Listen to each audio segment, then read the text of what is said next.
Hello and welcome to Australasian Lawyer TV. I'm Kylie Spear, and joining me today is Andrew Henshaw, Managing Director at Velocity Legal. Velocity Legal has been named one of Australasian Lawyers' top boutique firms for 2024. Welcome to you, Andrew. Congratulations, and thank you so much for joining us today. Thanks so much, Kylie. Thanks for having us on as part of the show. I'm glad to be here. Well, firstly, Andrew, what gaps did you see in the legal profession in 2016 that led to the birth of Velocity Legal?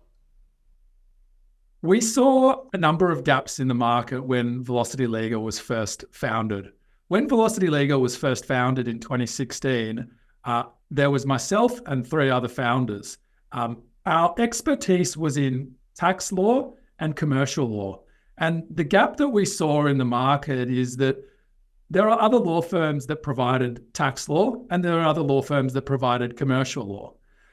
But what wasn't was firms that provided integrated solution to clients that is the combination of tax law and commercial law in a way that doesn't feel like you're speaking to two separate teams that could be in two separate law firms. So the gap that we really saw was firstly to provide an integrated solution to clients for tax and commercial law. And the second gap that we saw is that law is quite an antiquated profession. There's a general slow-moving adoption of technology. And on top of that, we are not the greatest communicators. We're not the greatest in terms of keeping clients informed of things like being transparent with costs and updating people with costs and providing deadlines and very clear recommendations. Law is very complicated. And if we can distill the complex down into a way that's digestible, particularly for a busy business owner, then the gap is really providing that business advice in a way that's really digestible and easy to understand, and for the client can take action for that. In the years since its inception, how have the firm's goals and objectives changed, and what led to those changes? So we started in 2016 and we were four lawyers doing tax and commercial law. Fast forward to 2024, we're a team of over 40 and we practice in 7 different areas of law. And they are tax, commercial, property, employment, trusts and estates, litigation, and family law. That's 7 different practice groups. Now, the reason that those exist is because in every step on our journey, we ask the question, what services do we need to provide to business owners and family groups and individuals? Well, okay, they may have a tax and a commercial problem, but one day they may have a leasing issue. They may be involved in litigation. The business owner may unfortunately suffer a divorce. There may be an inheritance coming through the family. So the idea and the mantra with the addition of those services over time is really to cater to what private clients need. And we feel now that we've covered all of those services, and we have done so in a way that is very conscious of avoiding the different silo approach where you feel like you're getting a different service from different teams. What drove the firm to cater to the specific market of private businesses, business owners, and family groups? Yeah, and so that was, I guess the genesis of that was that was really the market that myself and the 3 other founders were providing services in to start with. So we can't provide services in a market that we know nothing about.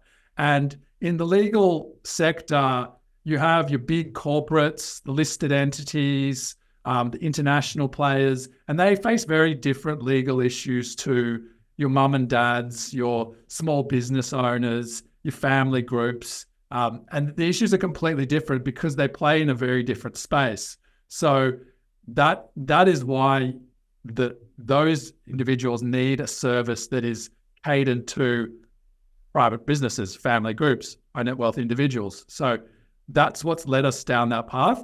I personally find it's a really fascinating and enjoyable path because you don't have to deal with bureaucracy. You don't have to deal with multiple decision makers. You generally will be providing legal services directly to the person who's paying the bills and footing the bills, and also who's making the decisions. And while that can be daunting and scary because there's a lot of pressure, it's very rewarding as well because you can see the impact that your job makes on their life and their business. Why focus on excellence, connection, and trust as the firm's central values? So we've refined our values over time, and as you mentioned, the three values are excellence, connection, and trust. And this is something that we've worked on over the years, and we've always revisited the question of whether these are the appropriate values or not. And we keep coming back to yes, that they are. In some sense, they may sound very generic and very all businesses need to have those things, but we kind of like to keep it simple. Excellence, yes, you should assume that your lawyer is competent in being able to do a good job, but there are variations to that. There are coming up with different solutions, challenging the status quo, being the best, getting the best outcomes for clients. Then there is connection. So that essentially embodies working together with the client, clear communication. Can it be understood? Is there clear recommendations? Have we communicated deadlines? Are we sort of in the same boat together or not? And trust really comes to the ethical side of things.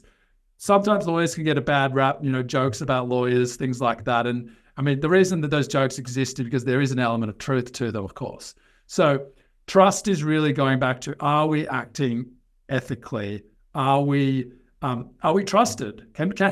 Essentially, that's the question. And we live those values. And something that we do, for example, is we do sort of monthly acknowledgements of where someone's embodied one of those values through and reward internally for those. So they are front of mind to us, and they're really important in delivering our legal services.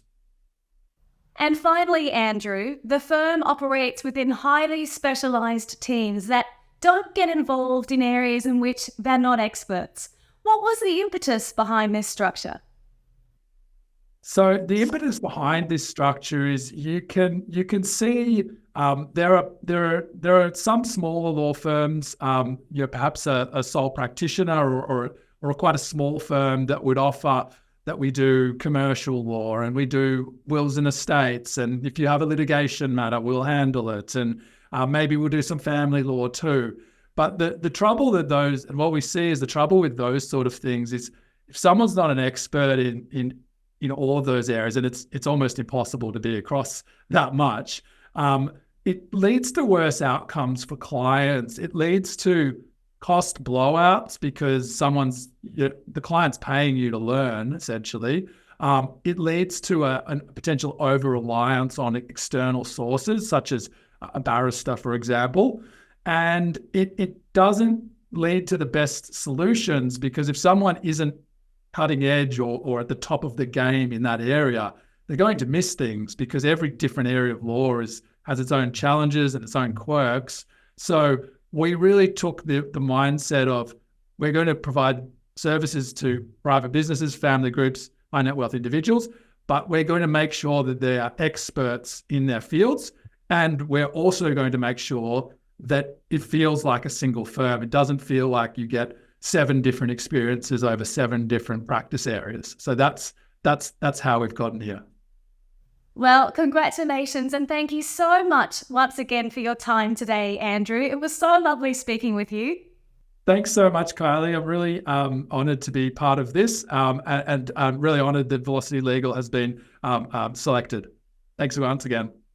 And thank you, of course, to our viewers for watching the latest episode of Australasian Lawyer TV. We look forward to seeing you again soon.